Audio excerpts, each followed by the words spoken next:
Okay, welcome everybody to our Enneagram, the Numbers Talk series, and I'm so excited that today I have Chelsey Beda on with me, and it is extra special that Chelsey is on today because her number that she's going to talk about in this episode is one that typically, even upon being asked to do something like this, just by their nature, quite likely would want to say no and kind of run for the hills. And so I'm really thankful and grateful to her for agreeing to come on.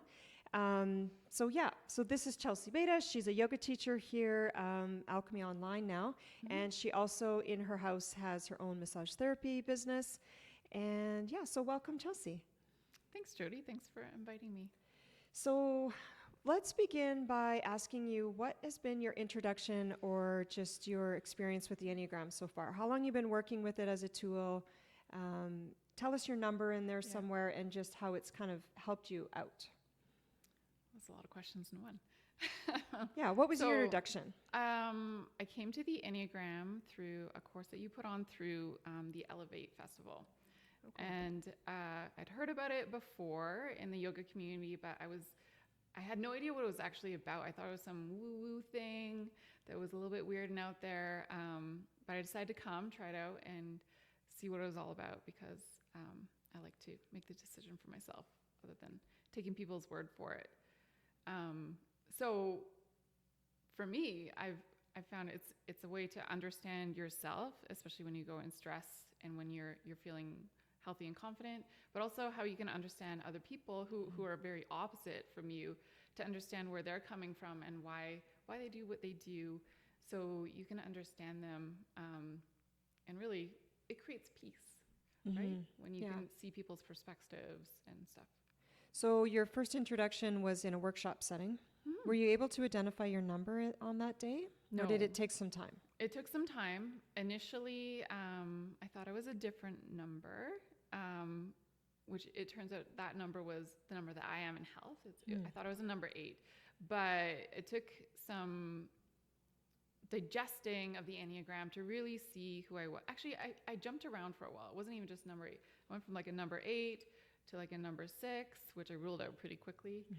And then I was just unsure. So I spent some time with each number and let it drop in, see how that felt. And you landed on number 5. So Chelsey is the Enneagram 5. So I want to just give some highlights of what that number is, and then more importantly, I want to hear from her. That's why I love doing these interviews, because really it's just theory. For those of us that don't live in the number that she's about to describe, the 5, those of us that don't live there, we don't really know what it's like. So we're just kind of reading in a book what it must be like to be a 5. So that's what I love about doing these interviews with people. So let's read kind of what, and I'm going off B. Chestnut's resources here, going off of her book. It's called The Complete Enneagram. So this is what B. Chestnut describes the 5 as, and then we'll check in with Chelsey to see what she thinks from her experience. So some of the highlighted qualities of the 5 are withdraws into the thinking, into the mind. The 5 lives in the thinking triad. They're in the mental part of the body. Withdraws into thinking, detaches from feeling as a way of taking refuge into the inner world. The world seems intrusive or overwhelming. Something out in society or sort of outside of the safety of their home seems a bit chaotic, seems like it's unpredictable and even maybe unsafe. Remember when those 3 numbers that are in the mental triad, the thinking triad, they are managing in some way fear. All 3 of them. So 5, 6, and 7 are all managing fear in some way. So that kind of speaks to that a little bit. 5s would try to minimize their need for using, they minimize needs for using their resources, and they want to be economical with the resources that they do have. So they want to be really aware of what they have. And it's not just material things, although it can be that too, but it's more being really aware of the resources of time, of energy. And I think Chelsey's probably going to talk about that pretty deeply today. And also just financial resources and the things that they have. They just want to be really aware of how they're utilizing those resources. Internal supports come from information instead of social connections. So again, they use the mind to rationalize even feelings. They even use the mind to think about their feelings, which is kind of an interesting concept. And here's just a quick rapid fire list of some qualities of 5. Analytical. Intellectual pursuits are really important to 5s. Often have a great deal of knowledge in one area. They seek mastery or just doing one thing really, really well. They can be information junkies. They appreciate people that respect boundaries, and they themselves are very good at respecting boundaries. They're loyal. They can be the highest quality of friends once you've earned their trust. They can be minimalists. They can be economical and thrifty, and very calm in crisis. So how'd I do? How does that describe and define your experience as being a 5? Would you agree with some of that? Would you add to it? I would agree with all of it. Okay.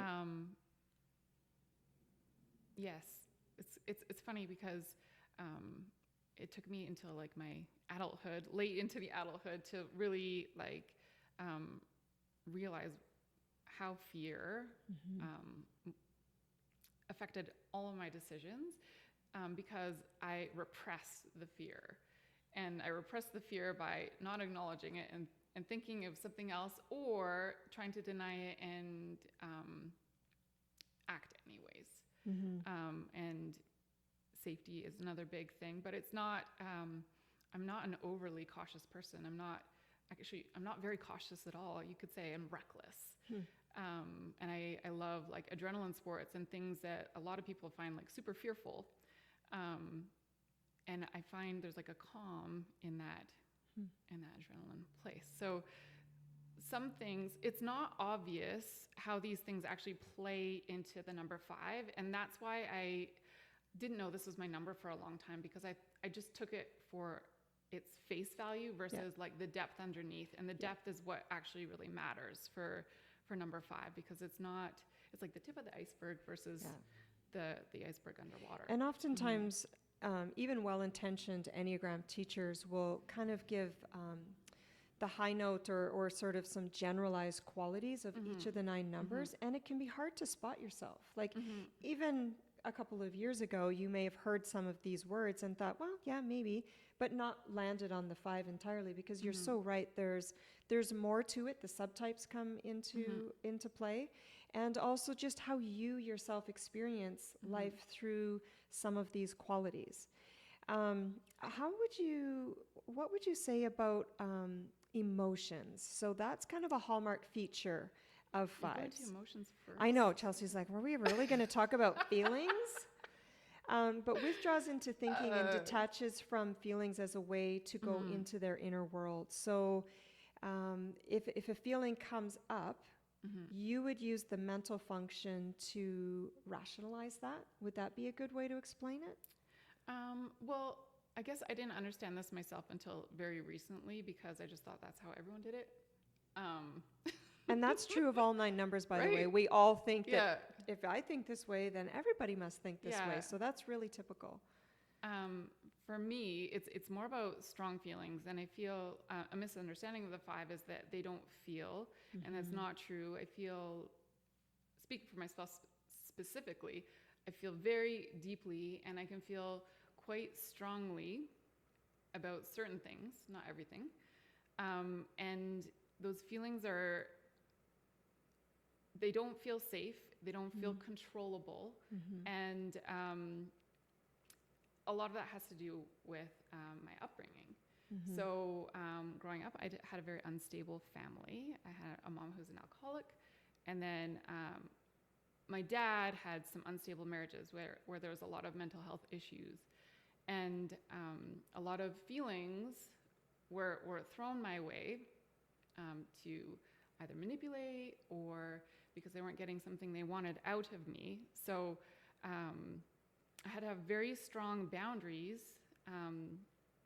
because that's where that's my weak spot. My heart is my weak spot. So you need to I need to protect that, because I mean, when you're in your your home, your family home. Yeah. That's supposed to be the safe place, but it wasn't safe emotionally. Right. Um, And so could you relate to the experience of if something is going on that is interpreted, and remember, it could be real or it can be perceived, Yeah. right? So there's actual circumstances in all of our upbringing that, there's events that we can trace back to, and then it's how the child responded to that environment. So if there was things in your environment that were real or perceived that were threatening, out of control, you use that word, or chaotic, can you relate to having gone to the brain? Like gone to, I always like to give the example, and this is a bit of a generalization, but imagine there's something going on in a little kid's world that is just too much. There's either a person that's too much or circumstances that are just not predictable. And it's almost as if this little kid would like build a little tent with a blanket and some couch cushions and get a flashlight and start reading through the encyclopedia or the atlas or something and become really focused on information and knowledge as a way to sort of put up those boundaries, as you mentioned, to the outside world. And this is predictable, this is safe, and this is something that is feeding the thinking mind. Does that relate? Do you relate to that at all? That was a lot, but yes. So for me as a kid, I was considered a dreamer. Like I would be daydreaming all day in school, so I'd get that always on my report card, daydreaming, not paying attention. And so for me, it was more like the fantasy world in my head. Like I would make up stories, fantasies, daydreams. And I mean, it was a little different when I was a kid. There wasn't the internet like there is now. And I didn't have access to a library like I can as an adult, right? So I love books. I love stories. I love, creativity. Very creative up here, which is another reason why I was thrown off my number 2, because I thought all 5s are like the intellectual nerds who, work at a university. Well, I don't know. I am intellectual, but I'm more of like a big picture person rather than a detailed person. And I like to understand how everything works and then get into the details. So analytical thinking and then action follows. Yeah. And just because I know something up here doesn't mean I can verbalize it very well. So I understand how a lot of things work. And I have a lot of very eclectic interests that I love to research and read up and try out. I love experimenting and seeing how it works for me, or what it feels like. Is it what they say it's like, Okay.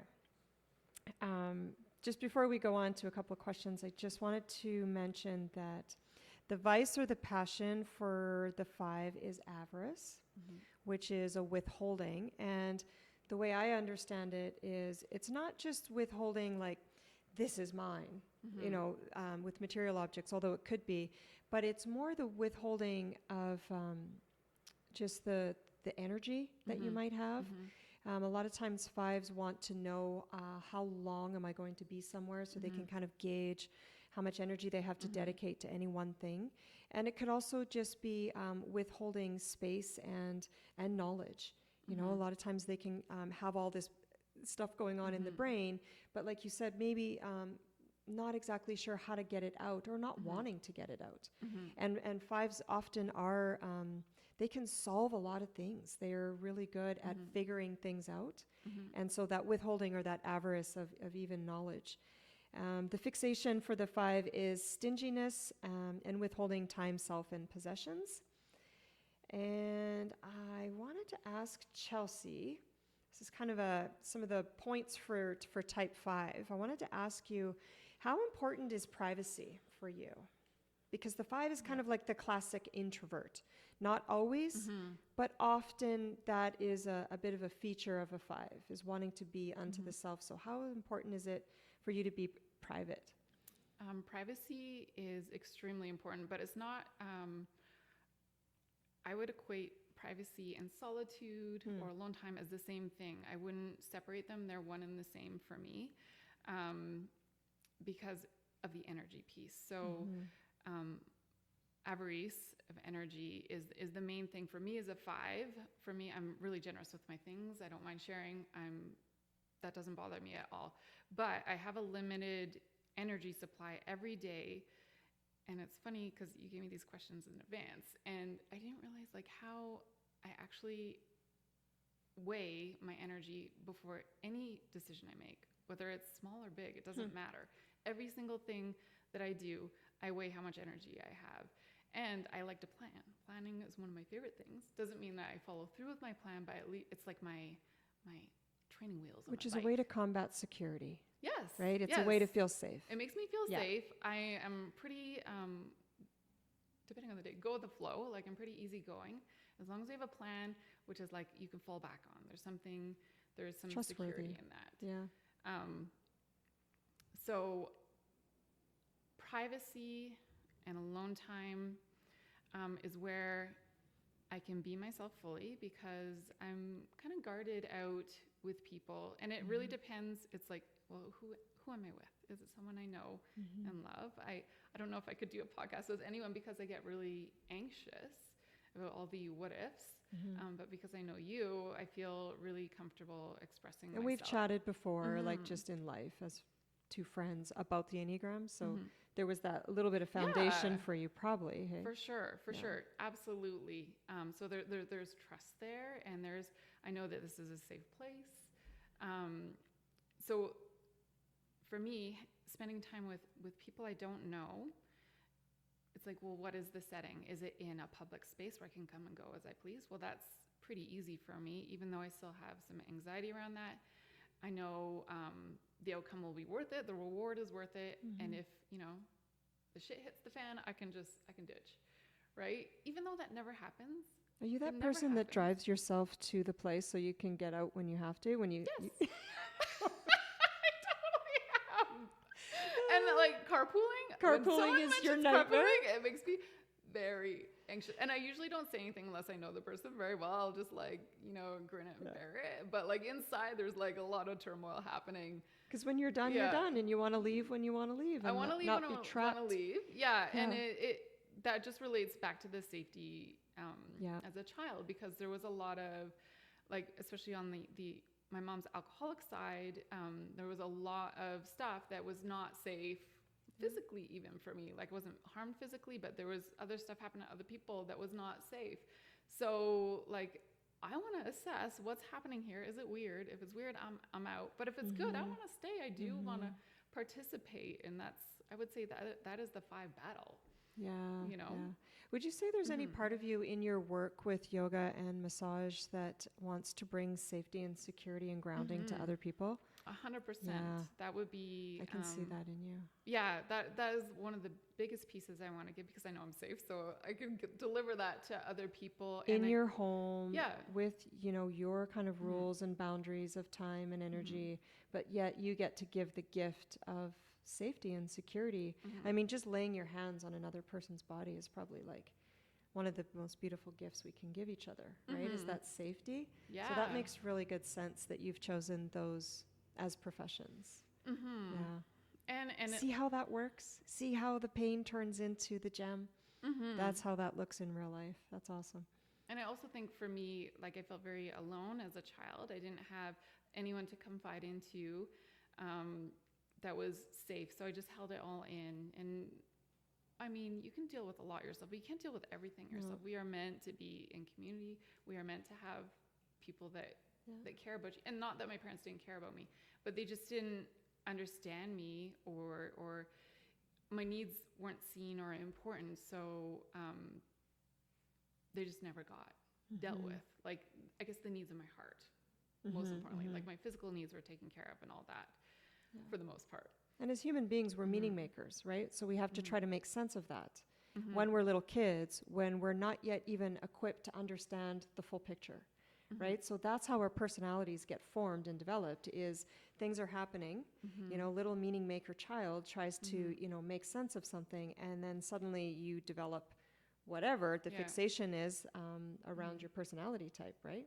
Definitely. So that's how it works. I mean, none of us can escape this, Yeah. right? This just Yeah. happens to be yours. I've got mine, Mm-hmm. and they're Mm-hmm. all from childhood experiences. Mm-hmm. So privacy is important. You touched on alone time, that's also important to you. What happens if you don't get enough alone time?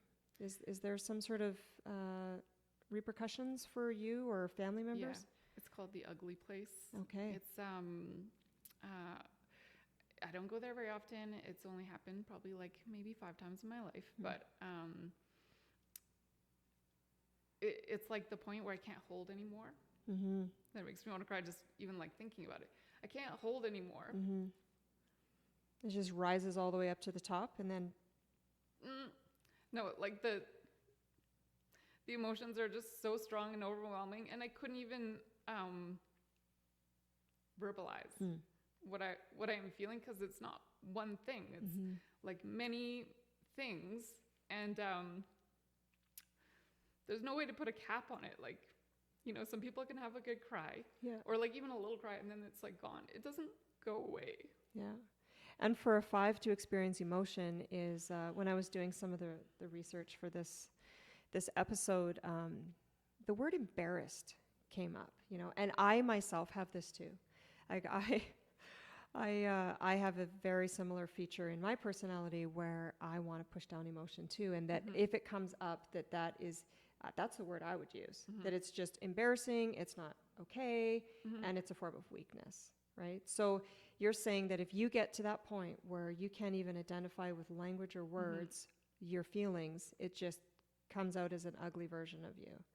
Yeah. It's not even an ugly version. It's like, well, I mean, it is, but it's more than that. I just don't have control. Like, and it's not like I need to be controlled all the time. It's more like, there's no safety, no security. It's like you're so vulnerable. It's scary. It's more than scary. It's like you don't have a person to. It's hard to find understanding in that place. Even for myself, to look at myself, it's hard to understand myself, and that's complete energy depletion. So, which is why as 5s, we're always evaluating how much energy expenditure we're doing, because you never want to get to that place. And I haven't spoken to any other 5s about the ugly place, if they have an ugly place too. I'm sure we I'm sure all everybody have does, an right? ugly place. It just looks different. Yeah. Right? Totally. But it's something that I don't want for myself or other people. And it's like caring for a little baby, right? When you care for a little baby, they need to be fed, they need their diaper changed, and they need to have adequate sleep. And the ugly place comes out when those 3 things are missing too, right? Obviously I don't have a diaper, but when I haven't taken care of my like physical needs, those barriers kind of like dissolve, right? And it's not a healthy place. That doesn't mean that I don't need to address feelings and stuff like that, but this is more of a place of depletion rather than like an emotional thing I need to deal with a person. Do you know what I mean? Yeah. Would you say that it is an experience like things are happening, maybe all at once or at a high rate of speed, and you're it's almost like your brain can't keep up?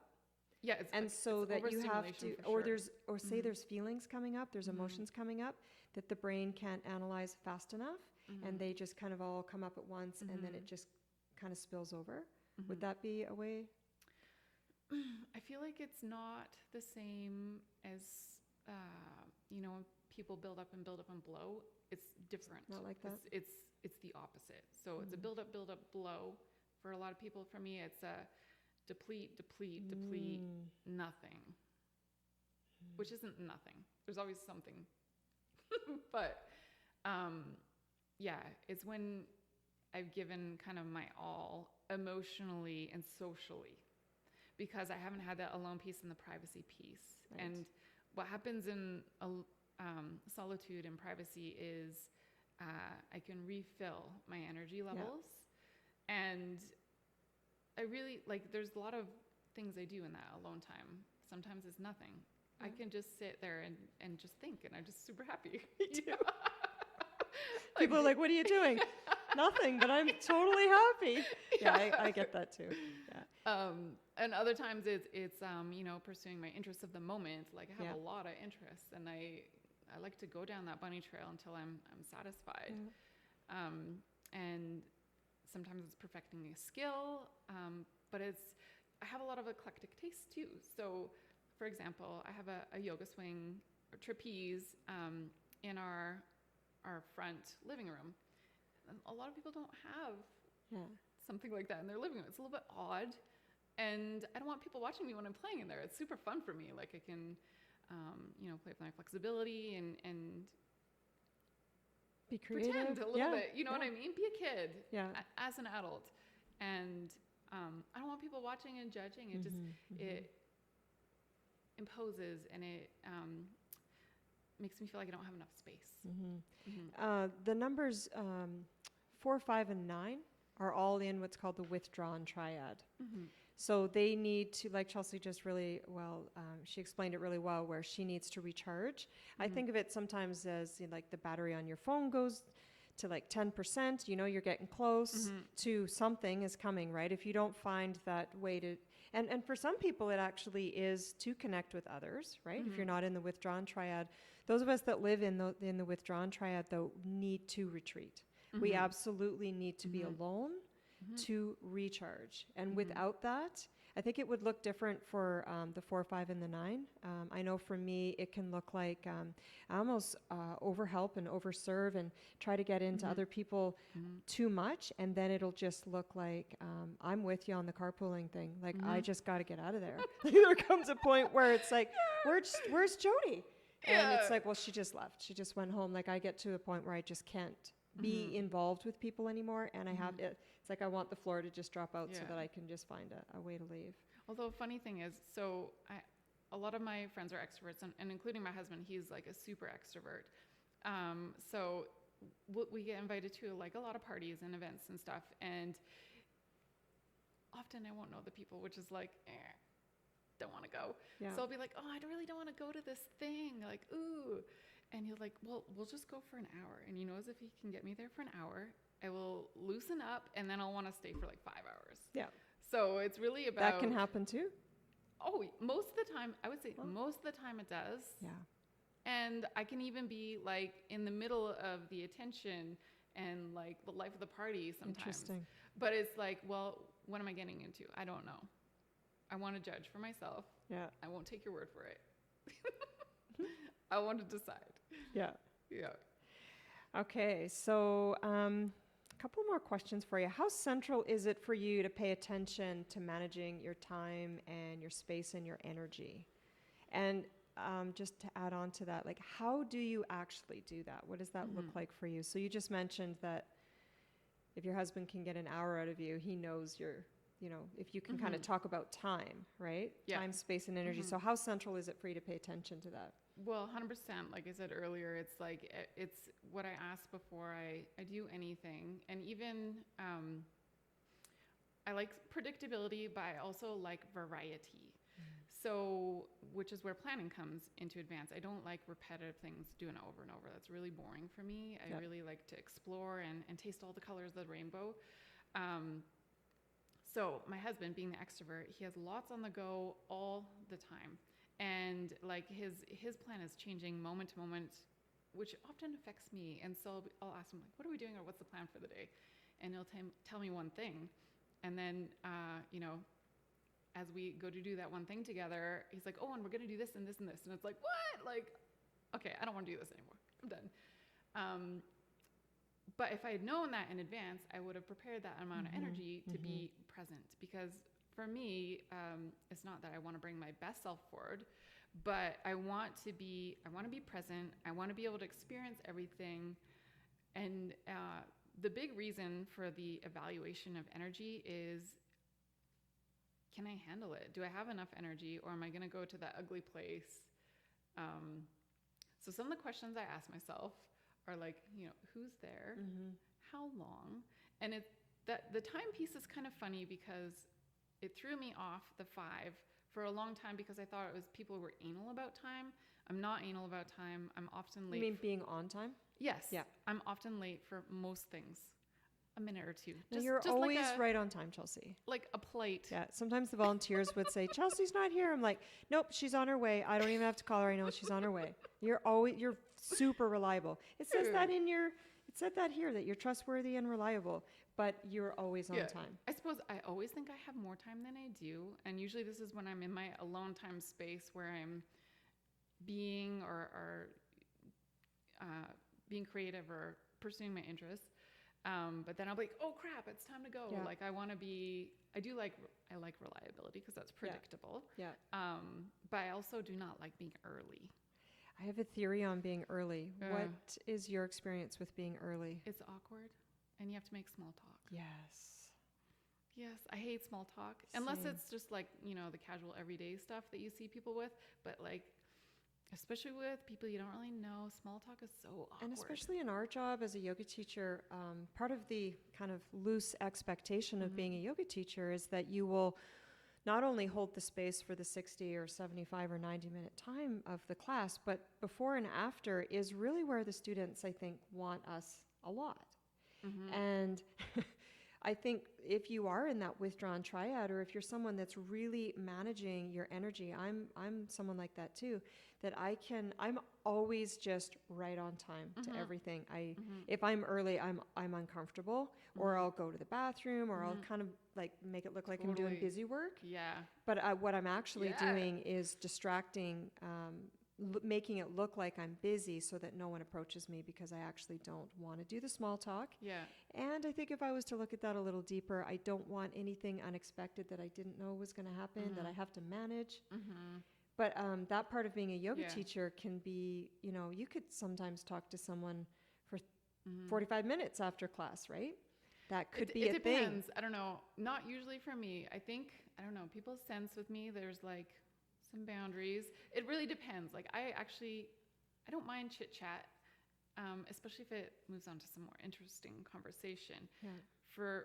For me, it's awkwardness and embarrassment of the like, oh, I'm just twiddling my thumbs, looking like an idiot here. Right. And also, the waiting period is very anxiety provoking for me, and it's not something I would just normally tell people. But the more I wait, the more anxious I get, and the more I want to bolt. And but if I arrive on time, we just get thrown in the mix of things. Straight to work. It's just all of a sudden all that anxiety just like falls away, and we're having a great time. Yeah, I'm exactly the same way. I know we talked about this off mic, that one of the things that's not your favorite thing to do is talk about feelings. And we already did really early on. But fives have a tendency to hold their feelings back, although I think you're doing a great job right now, being really vulnerable and just, saying what it's like from the seat of a five, which I think if there's fives watching this, honest to goodness, like I could probably search for weeks and months and years to try to find a five that would sit there because of this, right? Because feelings are the thing that they're really trying to keep control of. So you've already kind of talked about this a little bit, but how comfortable with you are you sharing your feelings? And just what else could you, I don't know, not really advice, but what could you kind of say in a helpful way if anyone else is struggling with that? Just with sharing feelings. Yeah. How comfortable are you doing that? Sounds like not very, but you're doing great. It helped that I had the question in advance so I could process, which is... It's important, right? 5, all in the head, right? If I have processed the feelings in advance, which means I'm not feeling it in the moment, I'm coming back to that feeling because it's still bugging me. And usually for me, I feel it in my body. Like I feel that anxiety, and it's not just going away, right? If feelings just go away, I don't ever deal with them, ever. And I'm happy that way, very happy. But that's usually not the case. Usually you get that niggly feeling or a big feeling, a strong feeling, and it's not passing, and maybe it lasts more than 24 hours. Maybe it's 48, 72 hours. And I'm like, I got to deal with this. This is really bothering me. And for me, feelings don't have words attached to them. It's like, ugh, this yucky thing, I just want to get rid of it. It's physiological, like it's in the body and it's in the body. It obviously messes with my head a lot because I can't be analytical, right? It's not, feelings aren't rational. Yes. And it depends. Like other people's feelings don't typically bother me if it's just expressed in a normal fashion and then it's not directed towards me. If you direct your feelings towards me, ooh. One, usually it's directed towards me for a passive aggressive reason, for a blaming reason, which we all blame from time to time. Or I feel like people want me to be accountable for their feelings. And that was definitely how I was raised. Is both of my parents were very emotional. And my mom was more like emotional depression, despair.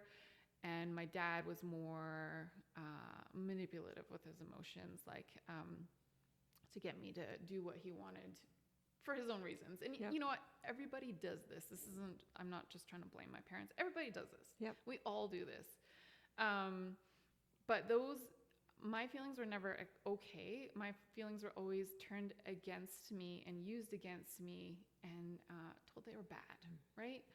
And so untrustworthy, and it just made me vulnerable and prone to attack. And I had nobody to like back me up, you know? Yeah. I always wanted a backup guy. Yeah. But even as an adult, and even now that I have like backup people in my corner, I still don't feel like they're real, even though they are.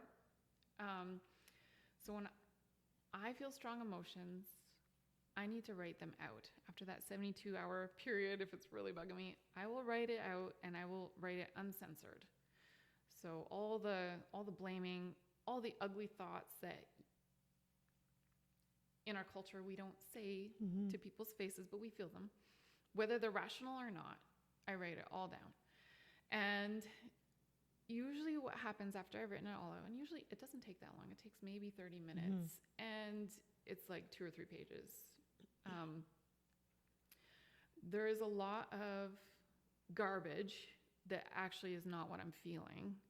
It's covering up the true feeling and why I'm feeling that way. And almost always it comes to, for me, I feel unheard and not seen, not important, or not good enough. Those 4 things. Any variety. And you really, that could be boiled down to one thing, right? Yeah. And so the nice thing about when writing it out and processing it in a written format and kind of digesting it like a second time around is you cut the bullshit, you get straight to the point, and you can deal with that thing. Usually it's with a person, but not always, in a really calm, collected way. And people are so receptive to that. They want that. They don't necessarily want conflict, but they want to be approached in a really kind way that is real, right? And I think most of us want resolution. Yes. If there's been a problem. Yes. Yeah. Yeah. And if you have a way really to bring a key to that resolution, then people you're right. I think they're receptive to that. Well, that's a great strategy. Yeah. I think that's actually probably good for all 9 numbers to Probably. write things out, think it through, and then approach somebody later on with it. I have a question about, earlier on we mentioned that, and I read this in a few different places, that 5s are really good in crisis, that they're really calm in crisis. So you mentioned that you don't want anyone's emotions coming at you. You kind of don't want your own kind of coming out uncontrolled. But you said it's okay if someone else is emotional. Like if I was crying right now and it had nothing to do with you and we weren't in a conflict or anything, you'd be like, no big deal, right? Yeah, 100%. So can you speak to that? Like if I'm going through some sort of a crisis, or if there is a crisis, do you feel like you're kind of like that calm, solid person in 100%. when things are kind of turned so upside down?